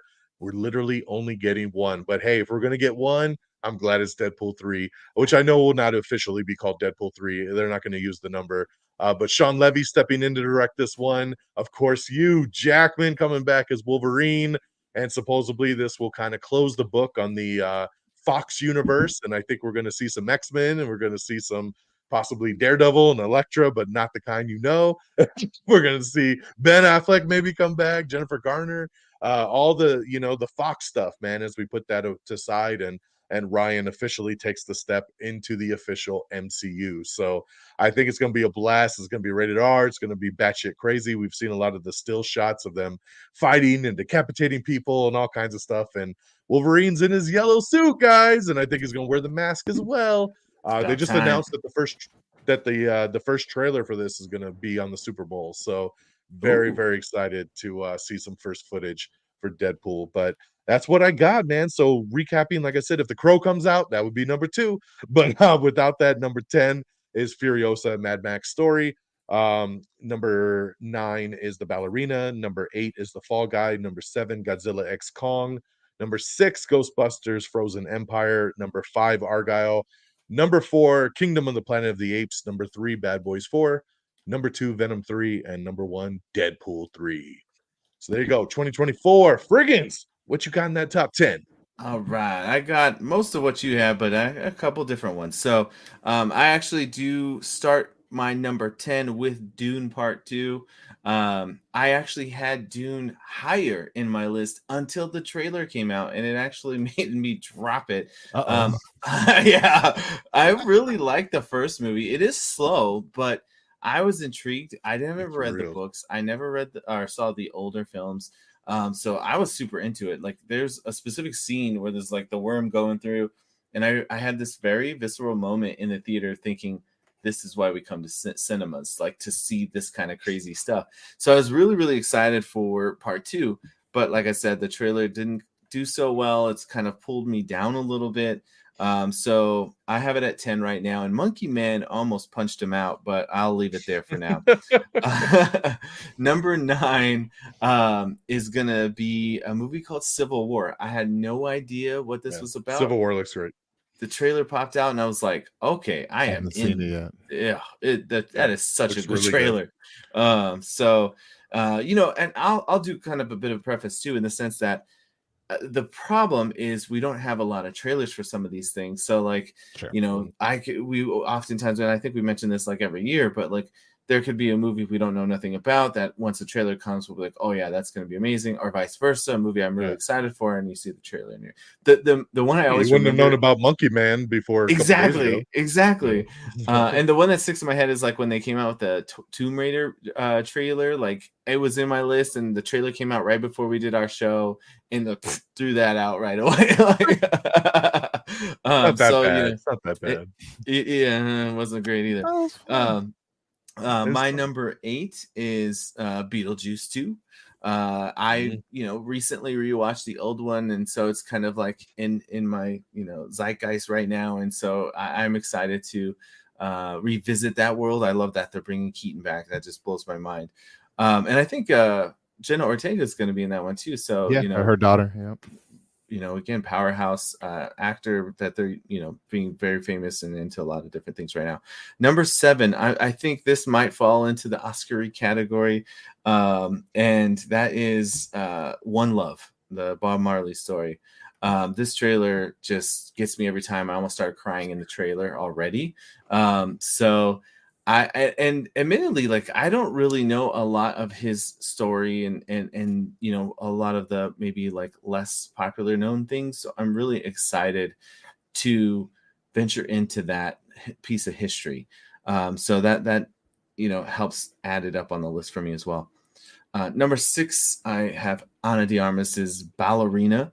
Again, in that John Wick world, I remember watching the James Bond, the recent one, and where she was kicking butt in the dress, and I was like, that makes me excited for Ballerina. Like, like that's going to be really cool. I think she's going to do. It was a good sign. Yes, exactly. That was her audition for all moviegoers, and I think she passed her audition. So yeah, that's at 6. Number 5, I have Gladiator 2. Again, not knowing anything about it other than Denzel's going to be in it. Gladiator, the first one, is one of the coolest movies of all time. It's amazing. It has so much like significance in my movie watching kind of history. I've seen it a billion times, and I hope that they kind of do it justice with the sequel. And obviously with sequels, oftentimes it can come in and take it in a totally different direction. But the fact that Denzel's on there gives me a little bit of hope. What's your number 5? Gladiator 2. Got it. Yeah. That brings me to number 4, which is what you mentioned comes out next week, and that's Argyle. I actually forgot it was already so soon until I happened to see a trailer right before we did this, and it said coming out Friday. I was like, oh shit, that's coming out already? Yeah. So very excited for that. I'm at the point now where like I'm trying to avoid trailers, because the first one was good because it showed a lot, but not a lot. You know what I mean? Like, it was like a full trailer, but I'm pretty sure it didn't really. There's only one trailer. Away. They didn't put nothing else out. The TV stuff, I always worry about TV stuff. Like TV ones will show like the end of the movie sometimes. So I'm like really actively. I only watch streaming, so I don't got to worry about that. I mean, they even had like a little moment where like, let me introduce you to the real Argyle. Yeah. Like, yeah. Exactly. Yeah. And so I was watching football today, so I had commercials. Number 3 for me, this movie was supposed to come out in 2023, and it got pushed back. And I saw this, and I mean, it has like old time history aspect. It has motorcycles. It has like cool leather jackets. It's the Bike Riders. Oh. I didn't think it was gonna be something that you guys would be too much into, but I could not wait for this movie to come out. And then when I got the news that it was going from you, that it was being pushed out to 2023, I almost shed one single tear. But I put on a leather jacket and took off on a motorcycle. No, I didn't. I don't have a motorcycle. But anyway, I super. There's a reason they pulled it off. Well, I hope it's good. It looked good to me. The distributor doesn't want it anymore. It was right in that like writer strike stuff, so I was hoping it was just because they couldn't promote it. But I thought it looked fantastic, so I'm very, very excited for that one. Cool. My number 2 was on your list as well, Don, but it is higher for me, and that is The Fall Guy. Yeah. There's nothing about that movie that doesn't like scream to me. It's going to be super fun. Yes. Awesome action, silly comedy. Ryan Gosling's great. Jason Bourne shit. Yeah. The idea of like a stuntman who's like has these skills going and having to like use them, against bad guys or whatever. It's a brilliant idea. I can't believe. I was gonna say I can't believe it hasn't been done before, but maybe it has. But anyway, in this way, it looks really, really fun. And my number 1, if you're going to do like a fill-in category, like just in case The Crow comes out, this is going to take the number 2 spot. I think it will historically just always have a Gambit number 1 filler. Like if a Gambit movie happened to come out, boom, that goes in the number 1 spot. But my number 1 matches your number 1, and that's with Deadpool 3. Really for all the same reasons you said. Deadpool, Ryan Reynolds, Hugh Jackman, right? Wolverine in the yellow and blue suit, rated R. Who knows what kind of crazy Fox things we're going to get thrown into this movie. I can't wait to see that. they're probably gonna just throw everything at us. Yes. Yes. I just can't wait. Yeah. I don't think I've been this excited for a movie for a very, very long time. And I, Are you fingers sure the crossed. Bike Riders isn't getting you that excited? No, that's why it's number 3. Oh.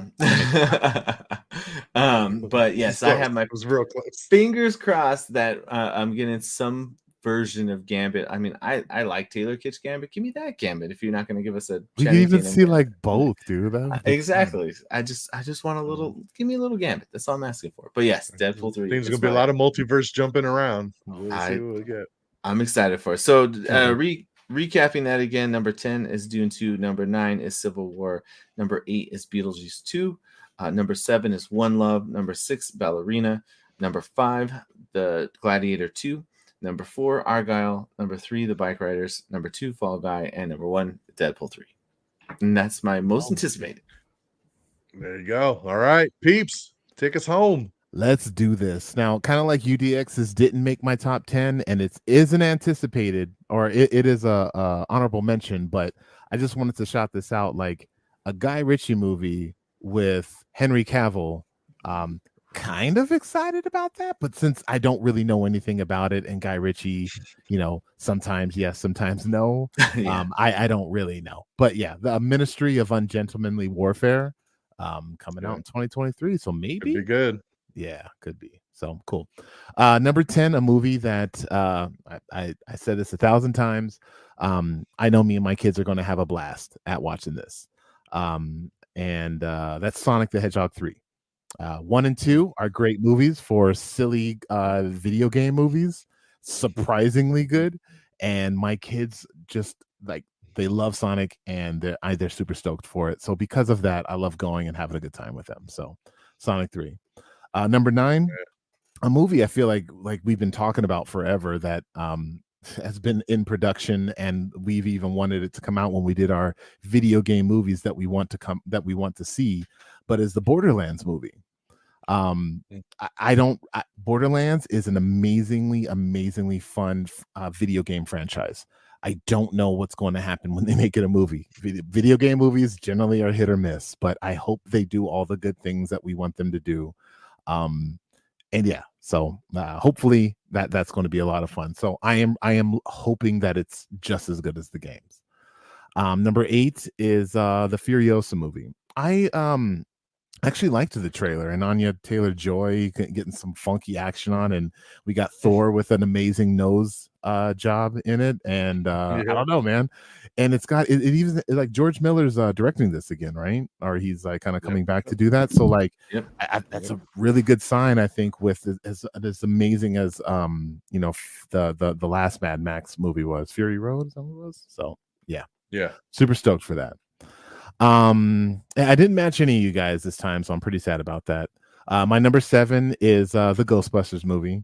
The last one with Paul Rudd was surprisingly funny. It didn't blow me away at all, but like I found myself really enjoying it, and they used all the Member Berries music from the original movies and did some neat little tie-ins too with the original characters. So the fact that this is all kind of coming together for this weird like event that looks like it's just killing everybody. I don't know, but it looks fun. So I don't know. And anything that Paul Rudd's in, right? I don't know. He's great. I actually still haven't seen that last Ghostbusters either. Yeah. I missed it. Yeah, I missed it. If you care, you should. My number 5, and the majority of these are on everybody else's list except one. And number 5 is the Kingdom of the Planet of the Apes. A movie I think I saw 2 and 3, I think, with DX. I haven't done that too often, lately, but man, really dope movies, surprisingly good movies. I never thought I'd be saying like Planet of the Apes, like fantastic trilogy, but it really is. And to see that they're going back, I'm curious. I'm not like, what could it be? I mean, we're probably just going to be like looking at apes, the CGI apes the whole time, and Andy Serkis doing some greatness. So I don't know. We'll see. No Andy Serkis. He's not doing any of the motion Really? capture. I know he might not do any voices, but like no motion. No, he has nothing to do with this one. Wow, interesting. Okay. Yeah. Maybe as a supervisor? I don't know. Maybe not. We'll see. All right. Number 4 is a movie not on either one of your guys' list. A movie that I am very disappointed about Frigginz when I finally made him watch this movie, and he said, "Sean, I am not listening to you ever again when it comes to movie suggestions." And that's Inside Out 2. I thought the first Inside Out was a fantastic movie. Again, a lot of good moments with my kids and I. After watching that little teaser with my cheerins, like we crack up and we have our own Anxiety. I know we keep on have our Marvel theories. Like, okay, what other kind of emotions can they add? Oh, there could be this and there could be that. Oh, that's going to be fun. So yeah, I don't know. I'm really looking forward to it. Hopefully, it's got that same mojo as the first one. But yeah, Inside Out 2. I'm really looking forward to that. Number 3 is Godzilla X Kong. As I said before, I'm a huge Godzilla fan. This is the version of Godzilla that I like, and the fact that we're getting Dom and Godzilla and Kong together to team up and take on a bigger, badder threat. I don't know. It looks funny. It looks fun. I don't care about the story. I just want to see some. Anyways, I'm excited. I'm really excited for it. I didn't watch this TV show because I don't have the Peacock, TV. right? Apple TV. Yeah, I'm not doing. I got too many already. I ain't doing that. I'll go to Don's house. $6. You can get it and watch it. And then you can watch Flora and Son as well. Okay. It's actually one of the best streamers out there, so you should have it. All right. I'll cancel my Paramount since I don't watch Ren and Stimpy anymore. Number 2 is a movie lower on your guys' list, but for all the reasons you guys mentioned, Argyle. I am really looking forward to this movie, even to at the end where they're like both shooting up in the air simultaneously with a big purple and pink explosion in the background. It just gave me like the vibes of the Kingsman at the end when all the heads are blowing up around them. Like, such a great scene. And this silly little cartoon cat that's going to be in the movie that's probably going to be cracking everybody up the whole time. I don't know, man. I'm really looking forward. I'm saying, like, out of everything, I'm super looking forward to watching Argyle. And I've seen a trailer that I really haven't seen with most of the other movies I've mentioned. If anything, just teasers. So not really fair, but with anticipations, I am anticipating that more than anything else. And number 1 big shocker is Deadpool 3. I saw recently. You didn't match us on anything. I know. On the biggest movie of them all. I guess. The number 1. I didn't. Oh, I said I didn't match you on anything yet. It's fine. I can't get away with that. You didn't say yet, but all right. But yeah, Deadpool 3. Ryan Reynolds had mentioned lately how emotional it was with them wrapping everything up at the end, and that gives me, we already had hope. We already knew it was going to be good, and we know that Ryan Reynolds and the Sean Levy director already have a lot of they work together really well because it's the 3rd or 4th movie that they've done together. So like, he's worked with Hugh Jackman even on Real Steel. They did that together, so he already had that with him. And then obviously they did Free Guy. Yeah, they did Free Guy. They did the Atom Project. Yep. And then they're doing another movie as soon as they're done with Deadpool. See, and like good chemistry. That's it. And to potentially see all the old folks from Fox coming back and them probably all like together again with Hugh Jackman, and this may be the last kind of movie that they do like this all together until Secret Wars. It's going to be fun, and it's going to give us all, I feel like, those member berries. And I just hope they do something stupid, even going to like a cartoon verse, talking to the old animated Spider-Man or even the X-Men or something, just to give us that.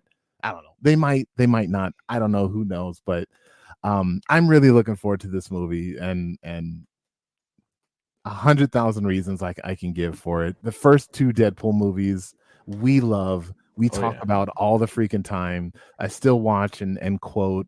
So we could only and with as successful as those movies are, hopefully Disney has realized, let's give them that kind of creative freedom to just do the thing that they've done twice before that has given, Fox like so much money on such a small budget. And I'm really looking forward to seeing what's the name? Steve, the regular guy that was on with the mustache. X-Force. Yeah. Let's see his big yeah. return to X-Force. So Can't remember his Sugar name. Bear. Sugar Bear. Yeah, they did call him Sugar Sugar Bear. Bear. Yeah. You had to go back and save him. Invisible Brad Pitt. Yeah, I don't know. Yeah. Maybe he's dead. Yeah. Awesome. We want to recap that 10, Bubby. Oh yeah. Sonic the Hedgehog 3 is my number 10. Number 9 is Borderlands. Number 8 is Furiosa. Number 7 is Ghostbusters, Frozen Empire. Number 6, Transformer. Did I skip No. number 6? I think you did, because you didn't say Transformers. You didn't say Transformers. Are you talking about the animated one coming out? Mm-hmm. Oh, so that's your number 6 then. No. I skipped that entirely. Number Oh 6. wow. I didn't even notice the number skip. I didn't either. Thought he was on pace. Getting looks up. A little bit. Number 5 is Planet of the Apes, Kingdom of the Planet of the Apes. Number 4 is Inside Out 2. Number 3 is Godzilla X Kong, New Empire. Number 2 is Argyle, and number 1, Deadpool 3, A New Beginning. Awesome. Ending? A new beginning. All right. Well, there you guys have it. Chock full episode here of a lot of movies. So if you haven't seen any of these, make sure you get with it. And hey, what's your most anticipated? You could leave the comments always down below.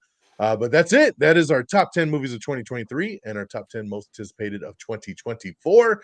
Thank you so much for everybody that has been watching. And for those of you that listen later to the audio podcast, will be available in both formats, video and audio. So there you go. And we'll go around the horn here. Where can the people find you, Frigginz? Well, I'm mostly on Instagram these days. I'm at Frigginz, Frigginz. That's Frigginz with a Z. I also have the Twitters and the other things, but really the main one I'm on is that Instagram, maybe Threads as well. So I do random little movie reviews. In 2023, I reviewed every movie I saw in theater, and I just posted my wrap up for 2023. So go ahead and check that out. It's a little bit of a longer episode, but I thought it was still kind of good.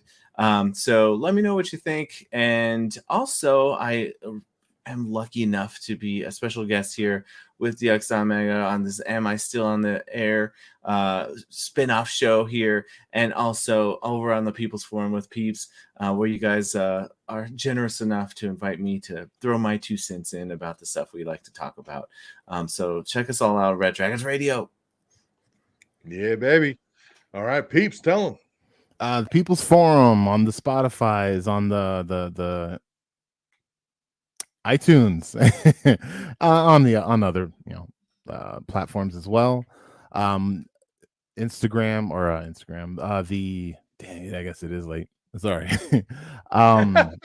Twitter for my peoples, number 4, my PEEPLES. That's where you can follow me. And I do my podcast, as I said before, called The People's Forum.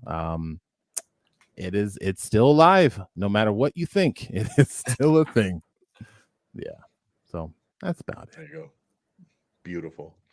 And of course, this here, Am I Still on the Air? It is one of our spin-off episodes from Am I on the Air, which is our regular weekly broadcast here to get you caught up with the latest and the greatest entertainment news and television, movies, and non-spoiler reviews, is right here on Am I on the Air. Follow on X and Threads. It's simply Am I on the Air. And you can follow me directly at DONMEGA. And of course, everything else is scrolling right on the bottom there. You can always get us on all your favorite platforms, anywhere that you listen to podcasts.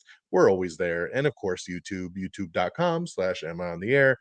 You know what it is. So that'll do it for us. Our first big show of 2024. We'll be back again before you know it. But yeah, definitely make sure you check out everybody's individualized shows and support everyone, and keep an eye out for anything else down the road. So thanks for listening. Thanks for watching. And until next time, y'all. Peace. Red Dragons!